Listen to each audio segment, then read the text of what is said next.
मैं कल सायकाल ही प्रयागराज की धरती से लखनऊ पहुंचा हूं। इस सदी का महाकुंभ इस समय प्रयागराज में चल रहा है। मां गंगा, यमुना और मां सरस्वती के पावन त्रिवेणी के संगम पर पिछले 10 दिनों के अंदर लगभग 10 करोड़ श्रद्धालुओं ने संगम में डुबकी लगा करके वहां पर पुण्य के भागीदार बने हैं। बहनों और भाइयों, अगले 35 दिनों तक ये सिलसिला चलेगा और इन 35 दिनों, कुल 45 दिनों में प्रयागराज की धरती पर 45 करोड़ श्रद्धालु आकर के पुण्य का भागीदार बनेगा। ये डबल इंजन सरकार, भारतीय जनता पार्टी की डबल इंजन सरकार आस्था को सम्मान देकर के अर्थव्यवस्था का उन्नयन करने का कार्य कर रही है। ये केवल भारतीय जनता पार्टी कर सकती है।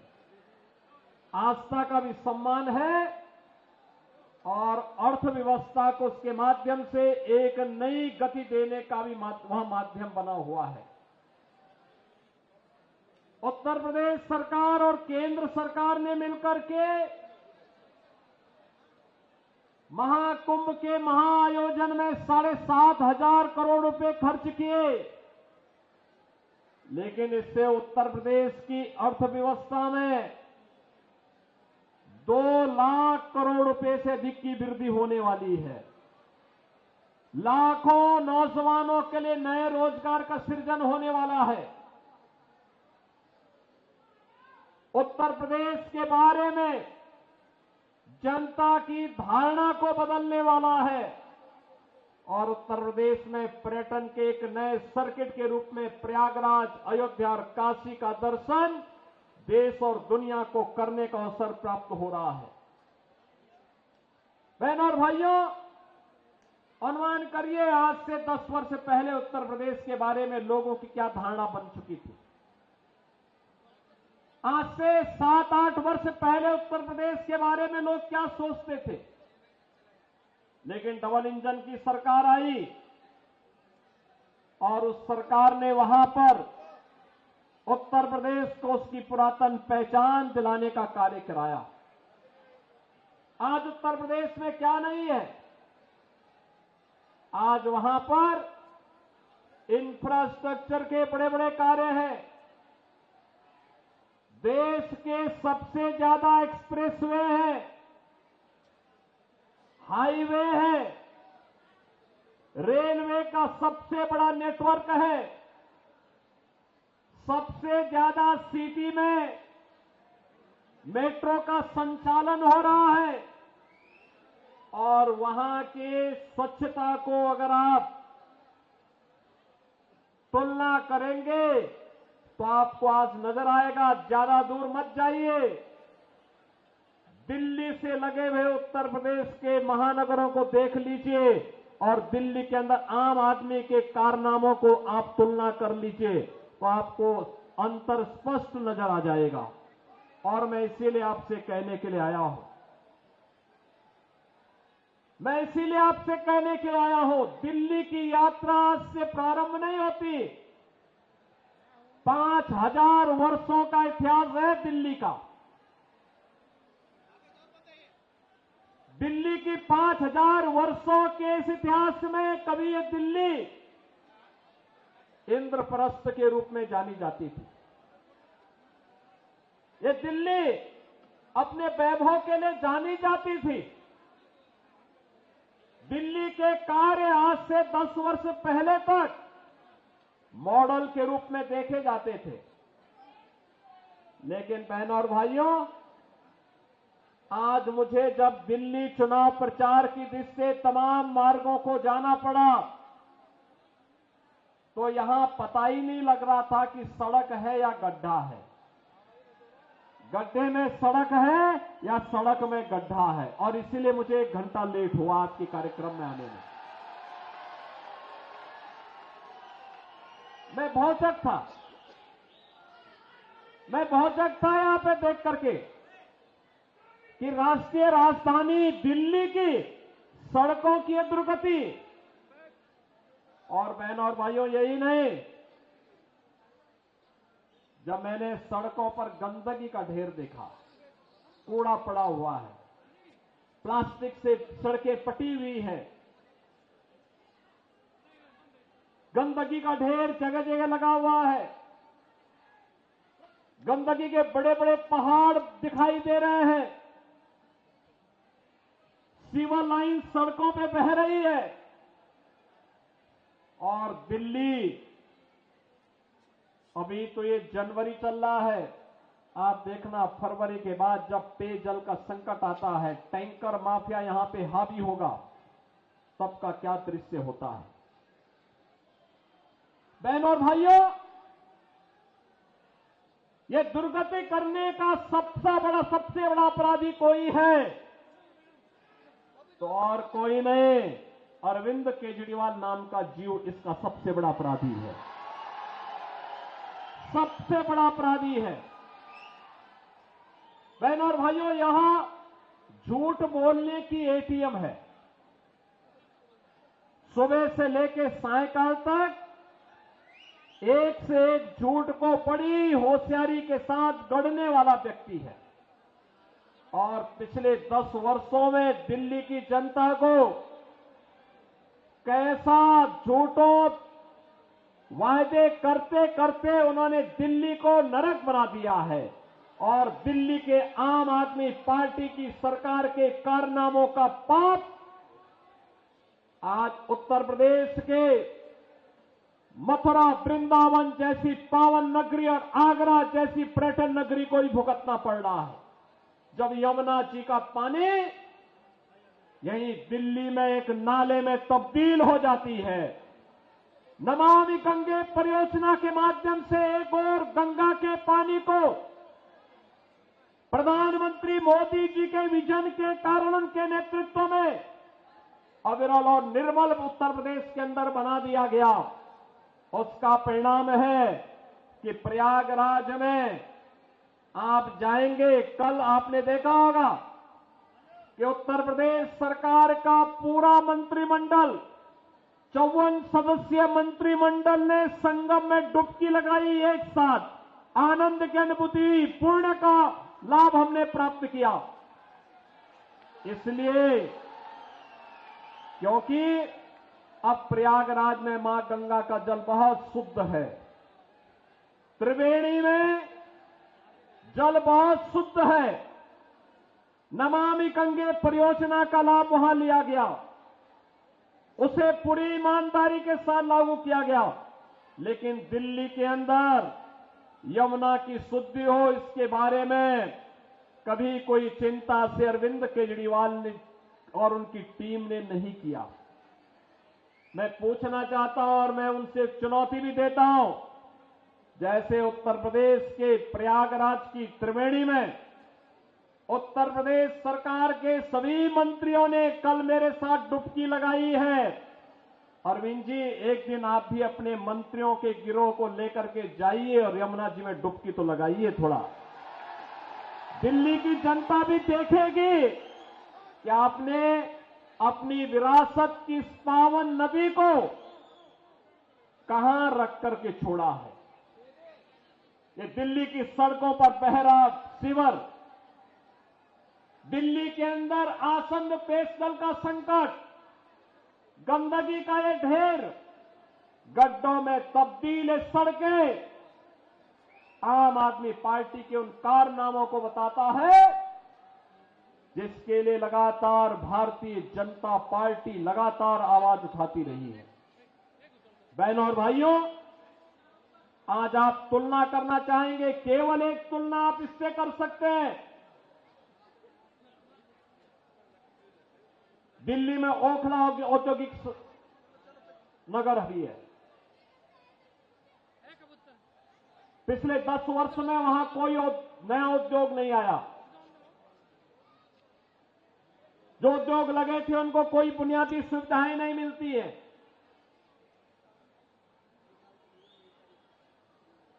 और एक न्यू ओखला के रूप में, नोएडा के रूप में आप जानते हैं, आपने देखा होगा पिछले 8 वर्ष के अंदर नोएडा, दिल्ली से लोग प्लान करके अब नोएडा में बस रहे हैं, ग्रेटर नोएडा में बस रहे हैं। वहां के इंफ्रास्ट्रक्चर को दिल्ली के इंफ्रास्ट्रक्चर से तुलना करिए, जमीन आसमान का अंतर नजर आएगा। वहां की सड़कें, वहां की सुविधाएं, वहां का सिस्टम, नोएडा हो या ग्रेटर नोएडा या फिर गाजियाबाद, अगर इनकी तुलना दिल्ली के अंदर की सड़कों से करेंगे बहनों भाइयों, तो आम आदमी पार्टी स्वयं अपने अंदर झांकने के लिए मजबूर हो जाएगी और इनके सामने प्रश्न करना चाहिए कि एक बिगड़े हुए उत्तर प्रदेश को बदल करके वहां सुविधा संपन्न प्रदेश बनाने का कार्य किया, एक सुरक्षित प्रदेश बनाने का काम किया भारतीय जनता पार्टी की डबल इंजन सरकार ने। आज नोएडा, ग्रेटर नोएडा और उत्तर प्रदेश में निवेश आ रहा है, दिल्ली में निवेश 0। यहां के उद्योग, यहां पर कोई उद्योग लगे, रोजगार का सृजन हो, यहां पे आम आदमी पार्टी ने कभी इसके लिए प्रयास नहीं किया। जो उद्योग चल रहे थे, बंदी के कगार पर पहुंचे, उनको रोकने के लिए कोई प्रयास नहीं किया। इनका तो एक ही उद्योग है, इन्होंने ओखला में और दिल्ली के अंदर हर महत्वपूर्ण स्थलों पर इन्होंने बांग्लादेशी घुसपैठियों को बसाने का काम किया। आपने देखा होगा अभी 2 वर्ष पहले जामिया मिलिया और उसके आसपास के क्षेत्रों में उत्तर प्रदेश सरकार की सिंचाई विभाग की जमीन पर भी इन्होंने, इनके विधायकों ने, इनके पदाधिकारियों ने, इनके पार्षदों ने बांग्लादेशी घुसपैठियों को बसाने का काम किया था। मैंने 2-3 बार बातचीत करने का प्रयास किया कि भाई उत्तर प्रदेश सरकार की जमीन पर मत बसाओ, लेकिन जब इन्होंने जबरदस्ती किया तो मुझे उत्तर प्रदेश से बुलडोजर भेजना पड़ा था उनको हटाने के लिए। और बहनों और भाइयों, मैंने उनको वहां पूरी निर्ममता के साथ अपनी सरकारी जमीन खाली करवाई और फिर उसे बैरिकेड करके उत्तर प्रदेश की पीएसी को वहां तैनाती दे दी है कि भाई अब आप यहां रहिए। दिल्ली की जनता के लिए कोई इंस्टीट्यूशन बनेगा, कोई सुविधा बनेगी, हम वहां उनको वहां पर उनके लिए जमीन उपलब्ध करवाएंगे, लेकिन विदेशी घुसपैठियों के लिए 1 इंच जमीन हम लोग दिल्ली के अंदर नहीं देंगे। बहनों और भाइयों, इन्हें आपकी आस्था का ख्याल नहीं है। आपने देखा होगा 2 दिन पहले मैं भी एक न्यूज पढ़ रहा था, पंजाब से कुछ बहनें आई थी, उन्होंने केजरीवाल जी के घर का घेराव किया और घेराव करते हुए उन्होंने कहा कि पंजाब में जो वायदा किया था आपने 1000 रुपए प्रत्येक महिला को देने के लिए, 2 वर्ष हो गए, 1 पाई नहीं मिली है। क्या हुआ वायदा का? और यही वायदा ये दिल्ली की जनता से भी करते रहे, यहां की जनता जनार्दन से भी करते रहे। ये दावा करते हैं कि आप बिजली दे रहे हैं। बहनों और भाइयों, दिल्ली की बिजली सबसे महंगी बिजली है और 24 घंटे बिजली नहीं मिलती है। मैं आपसे कहना चाहता हूं, आप आइए, हमारा पश्चिमांचल क्षेत्र, ये मेरठ से लेकर के आपका गाजियाबाद तक की पूरी बिजली पश्चिमांचल विद्युत वितरण उत्तर प्रदेश पावर कारपोरेशन करता है। बिजली मिलती है 5 रुपये 24 पैसे पर यूनिट और दिल्ली में बिजली का रेट है 9 रुपये से लेकर 10 रुपया। अनुमान करिए, हम लोग मेरठ हो या गाजियाबाद 24 घंटे बिजली दे रहे हैं, लेकिन दिल्ली में बिजली की कट बहुत ज्यादा है, पानी नहीं है, जल सुविधाएं नहीं है। लेकिन इन्होंने बांग्लादेशी घुसपैठियों की मदद से यहां पर इनके पार्षद और इनके पदाधिकारियों ने मिलकर के 2020 में किस निर्ममता के साथ दंगा करवाने का काम किया था, कैसे शाहीन बाग में इन्होंने अराजकता और गुंडागर्दी करने का काम किया था। बहनों और भाइयों, मैं तो केवल आपसे एक बात कहना चाहूंगा, आज भारतीय जनता पार्टी की डबल इंजन की सरकारें जिन राज्यों में हैं, उन राज्यों में आप देखिए, वहां आपको स्वच्छ वातावरण मिलेगा, एक सुरक्षित वातावरण मिलेगा, निवेश के बेहतरीन डेस्टिनेशन के रूप में उन राज्यों में एक स्वस्थ प्रतिस्पर्धा आगे बढ़ी है और आस्था का सम्मान इस कदर, विरासत का सम्मान कैसे होना चाहिए, अगर उसके कुछ उदाहरण देखने हो तो काशी में आइए, काशी विश्वनाथ धाम आपको देखने को मिलेगा।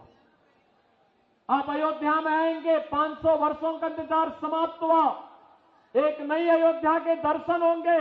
हर व्यक्ति अभिभूत होता है जब अयोध्या जाता है, उसको लगता है जैसे त्रेता युग में भगवान प्रभु राम के उस समय के अयोध्या का दर्शन कर रहे हैं। अयोध्या में वह स्थिति आज हम सबके सामने है। प्रयागराज महाकुंभ के दर्शन हो रहे हैं।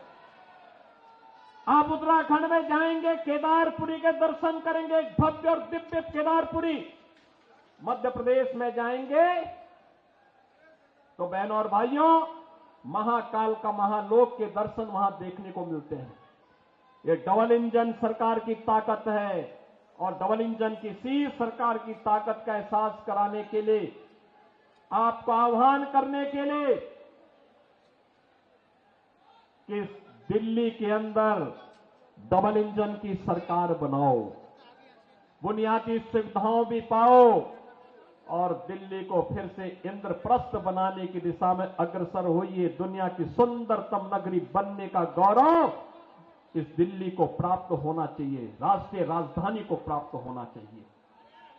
यहां रहने वाली 3 करोड़ की आबादी को भी बुनियादी सुविधा प्राप्त करने का अधिकार होना चाहिए। अच्छी सड़कें मिले, पब्लिक ट्रांसपोर्ट की बेहतरीन सुविधा प्राप्त हो, शुद्ध पेयजल की सुविधा हो, स्ट्रीट लाइट मिले, पेयजल की सुविधा यहां के नागरिकों को प्राप्त हो, शुद्ध पेयजल हो, सिविल लाइन व्यवस्थित तरीके से बिछाई जाए।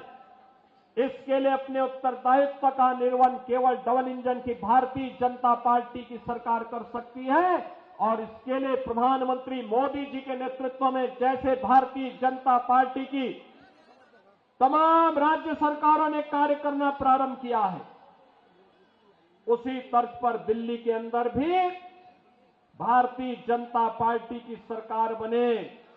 इसके लिए यहां पर दिल्ली की जनता ने अरविंद केजरीवाल जी लोकसभा चुनाव में एक ट्रेलर दिखाया है, 7 की 7 सीट भारतीय जनता पार्टी के कमल चुनाव चिन्ह को खिलाने का काम की है। याद करिए, लोकसभा चुनाव के पहले उन्होंने ताल ठोक करके कहा था कि मैं क्यों इस्तीफा दूं, ये तो जनता तय करेगी। तो जनता तो उसी समय तय कर चुकी है, लोकसभा चुनाव में तय कर चुकी है। जनता जनार्दन ने लोकसभा चुनाव में 7 की 7 सीट भारतीय जनता पार्टी को विजयी बना करके भेजा है। और अब मैं आपसे कहना चाहूंगा कि आपने सुश्री बांसुरी स्वराज जी को भी और श्री योगेंद्र चंदोलिया जी को भी लोकसभा चुनाव में विजयी बना करके दिल्ली की सभी 7 सीटों पर कमल खिलाने का काम किया। और आज जब विधानसभा का चुनाव चल रहा है दिल्ली के अंदर, आप सबसे मेरी यही अपील है कि राष्ट्रीय राजधानी, देश और दुनिया के राष्ट्राध्यक्ष आते हैं, दुनिया के राष्ट्राध्यक्ष आते हैं, पूरा देश दिल्ली आता है। दिल्ली एक मॉडल के रूप में बने, ये मोदी जी के विजन से ही संभव हो सकता है, उन्हीं के नेतृत्व में संभव हो पाएगा। मोदी जी के नेतृत्व में देश के अंदर अलग अलग राज्यों में एक स्वस्थ प्रतिस्पर्धा आगे बढ़ी है विकास की। निवेश की, रोजगार की, सुरक्षा के नए नए मॉडल अपनाए जा रहे हैं। और उसी मॉडल के लिए मैं आपका आह्वान करने के लिए आया हूं। दिल्ली के अंदर भी वह मॉडल डबल इंजन सरकार की, भारतीय जनता पार्टी की सरकार बनने से ही संभव हो सकता है। और उस मॉडल के लिए भारतीय जनता पार्टी ने इस करोल बाग विधानसभा क्षेत्र में अपने राष्ट्रीय महासचिव श्री दुष्यंत गौतम जी को उतारा है। दुष्यंत जी के पास सार्वजनिक जीवन का एक लंबा अनुभव है, संगठन का एक लंबा अनुभव है। राष्ट्रीय महासचिव के रूप में, तमाम राज्यों के प्रभारी के रूप में वे कार्य कर रहे हैं। और आज करोल बाग के अंदर वे आज विधानसभा का चुनाव लड़ने के लिए और करोल बाग को उसका पुराना वैभव उपलब्ध कराने के लिए, पुराना गौरव उपलब्ध करवाने के लिए वे आज आपके बीच में उपस्थित हुए हैं। भारतीय जनता पार्टी ने उन्हें अपना प्रत्याशी बना करके आपके बीच में, उन्हें यहां पर आपके बीच में उतारा है। आपका आशीर्वाद दुष्यंत जी को प्राप्त होगा, सभी लोगों को होगा, सभी लोगों को होगा। बहनों और भाइयों, देखिए, ये गौरव केवल भारतीय जनता पार्टी दिला सकती है।